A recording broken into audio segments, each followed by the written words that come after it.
Hello అండి, welcome back to channel heavenly home made. ఈ రోజు ఈ వీడియోలో మీతో షేర్ చేసుకోబోతున్నాను చాలా ఇంపార్టెంట్ టాపిక్.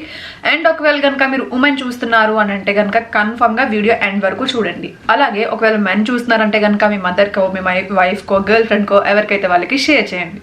సో దట్ వాళ్ళకి కన్ఫర్మ్గా ఇది హెల్ప్ అవుతుంది. So without any further delay let's get started.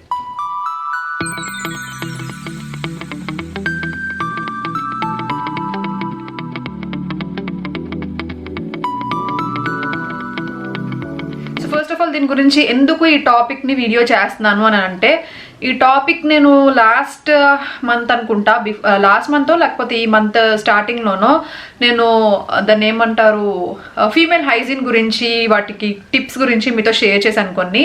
So అలా షేర్ చేసినప్పుడు నాకు కామెంట్ సెక్షన్లో ఒకళ్ళు కామెంట్ చేశారనమాట. సో సర్వికల్ క్యాన్సర్ అనేది ఒకటి ఉంది, దానికి ఒక అమ్మాయిలకి ఇది చాలా డేంజరస్ అండ్ ఎక్కువగా అమ్మాయిలకే వస్తుంది కాబట్టి దీని గురించి కూడా తెలియాలి, అందరికీ వ్యాక్సిన్ ఉందని అదని చెప్పారు. నేను కామెంట్ కూడా పిన్ చేశాను అది.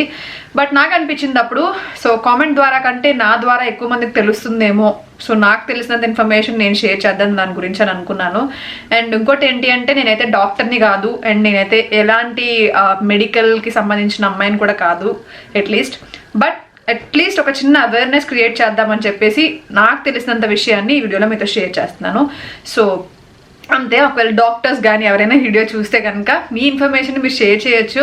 సో నేనైతే ఎలాంటి డాక్టర్ని కాదు, నేను కూడా మీలాగే నెట్లో సెర్చ్ చేయడం, దాని గురించి కంప్లీట్గా తెలుసుకోవడం, దాని గురించి ఇన్ఫర్మేషన్ ఇవ్వడం అనేది చేస్తున్నాను అంతే. ఓకే, సో సర్వికల్ క్యాన్సర్ అంటే ఏంటి అంటే, మెయిన్గా ఇది ఉమెన్లో వస్తుంది. అండ్ ఇదేంటి అంటే క్యాన్సర్స్లో సెకండ్ క్యాన్సర్ అనమాట. ఎక్కువగా చనిపోతున్నారు ఈ క్యాన్సర్ వల్ల. సో ఈ సర్వికల్ క్యాన్సర్ అనేది హ్యూమన్ పాపిల్లోమా వైరస్ అనే ఒక వైరస్ ద్వారా వస్తుంది అనమాట. సో ఇది ఎక్కడ వస్తుందంటే లోవర్ పార్ట్ ఉంటుంది కదా యుటెరస్ కి. సో ఇక్కడ నేను పిక్చర్స్ ఇంక్లూడ్ చేయడానికి ట్రై చేస్తాను. సో లోవర్ పార్ట్ ఉంటుంది కదా యుటెరస్ కి, సో ఆ యుటెరస్ కింద ఏవైతే కనెక్ట్ అవుతుందో వెజైనాకి, సో అక్కడ ఈ వైరస్ రావడం అనేది స్టార్ట్ అవుతుంది అనమాట. ఈ హెచ్పివి అంటే ఈ హ్యూమన్ పాపిల్లోమా వైరస్ ఎవరికి మెయిన్గా ఎఫెక్ట్ అవుతుంది అనేది చెప్తాను. ఇప్పుడు మెయిన్గా ఏంటి అంటే ఎక్కువగా సెక్షువల్గా మల్టిపుల్ పార్ట్నర్స్ ఉన్న వాళ్ళకి ఈ హ్యూమన్ పాపిల్లోమా వైరస్ వచ్చే ఛాన్స్ ఎక్కువ ఉంటుందంట. అండ్ అంటే ఇవి కన్ఫర్మ్గా ఇవి ఉన్నాయని కాదు, బట్ మెయిన్గా అయితే ఇవే అంట. స్మోకింగ్ వల్ల కూడా వచ్చే ఛాన్స్ ఉంటుందంట. అండ్ థర్డ్ పాయింట్ ఏంటి అంటే ఎర్లీగా సెక్షువల్ యాక్టివిటీ చేసే వాళ్ళకి కూడా ఈ ఛాన్స్ ఉంటుంది. అంటే ఏజ్ కంటే ముందు చేయడం వల్ల. సో ఇది మెయిన్గా వచ్చే ఫ్యాక్టర్స్ అనమాట, అంటే రిస్క్ ఫ్యాక్టర్స్. అండ్ ఎక్కువగా ఈ హెచ్పివి వచ్చే రీజన్స్ ఇవన్నమాట. అండ్ ఇంకొక విషయం ఏంటి అంటే మెయిన్గా సిమ్టమ్స్ అంటే ఎక్కువ మందికి కనపడకపోవచ్చు ఫాస్ట్గా, బట్ కనపడే వరకు ఏంటి అంటే, సో ఫస్ట్ సిమ్టమ్ ఏంటి అంటే వెజినల్ బ్లీడింగ్. మీకు ఇంటర్కోర్స్ అయిన తర్వాత వెజినల్ బ్లీడింగ్ జరిగిన లేదు అని అనుకుంటే, పీరియడ్స్ అయిపోయిన తర్వాత కూడా కొంతమందికి బ్లీడింగ్ అవుతూ ఉంటుంది కదా. సో పీరియడ్స్ అయిపోయిన తర్వాత కూడా మధ్యలో బ్లీడింగ్ అవుతున్నా అలా కూడా. అండ్ ఇంకోటి వైట్ డిశ్చార్జ్ కానీ ఇలా ఎక్కువ అవుతున్నా, లేకపోతే కొంచెం వాటరీ డిశ్చార్జ్ ఏమైనా అవుతున్నప్పుడు. అండ్ ఇంకొకటి ఏంటి అంటే సిమ్టమ్ పెల్విక్ పెయిన్ అనేది కూడా ఒక సిమ్టమ్ అనమాట. సో ఇవి మెయిన్ సిమ్టమ్స్, మాక్సిమం సిమ్టమ్స్ ఇవన్నమాట. ఒకవేళ మీకు వైరస్ ఎఫెక్ట్ అయింది, మీ ఒంట్లోకి వెళ్ళింది అని చెప్పడానికి ఇవి సిమ్టమ్స్.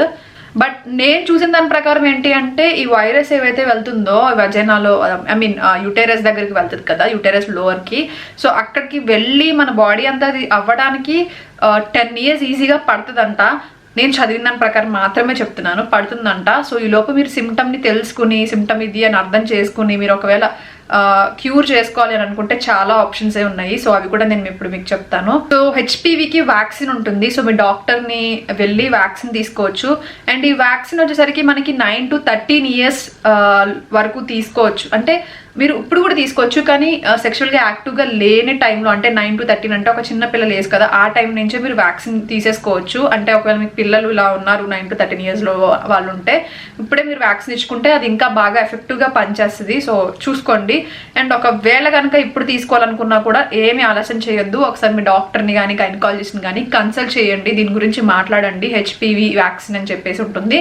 సో ఈ వ్యాక్సిన్ గురించి మాట్లాడి చూడండి, సో దట్ మీకు ఫ్యూచర్లో అంటే అది సెక్షువల్గా యాక్టివ్గా లేని టైంలో ఈ వ్యాక్సిన్ తీసుకోవడం అనేది చాలా చాలా మంచిది. బట్ ఇప్పుడు కూడా తీసుకోవచ్చా లేదా అనేది తీసుకోవచ్చు, బట్ మీకు కుదురుతుందా లేదా అంటే మీ బాడీకి తీసుకోవచ్చా లేదా అనేది మీ గైనకాలజిస్ట్ని కనుక్కోండి. ఇంకొక ప్రివెన్షన్ ఏంటి అంటే కూడా వ్యాక్సిన్ తీసుకున్నప్పటికీ అంటే ఒక ఏజ్ తర్వాత వ్యాక్సిన్ తీసుకున్నప్పటికీ మీరు ప్యాప్ టెస్ట్ అని చెప్పేసి ఉంటాయన్నమాట. సో ఆ వైరస్ ఉందా లేదా అనేది టెస్ట్ చేస్తూ ఉంటారు. సో ఇయర్లీ ఒక్కసారైనా అది చెక్ చేయించుకుంటా ఉంటే మనకు తెలుస్తుంది. సో ముందుగానే దాన్ని గ్రహిస్తే అంత ప్రమాదకరం అంటే అంత డేంజరస్ ఏం కాదు. అందుకని నేను అవేర్నెస్ కోసమే చేద్దామని అనుకున్నాను అనమాట. అట్లీస్ట్ మనకి అది సిమ్టమ్ ఇలా ఉంది, ఇలాంటిది ఒకటి ఉంది అని తెలిస్తే మనం ముందు కొంచెం జాగ్రత్త పడతాం కదా. సో అందుకని చెప్తున్నాను.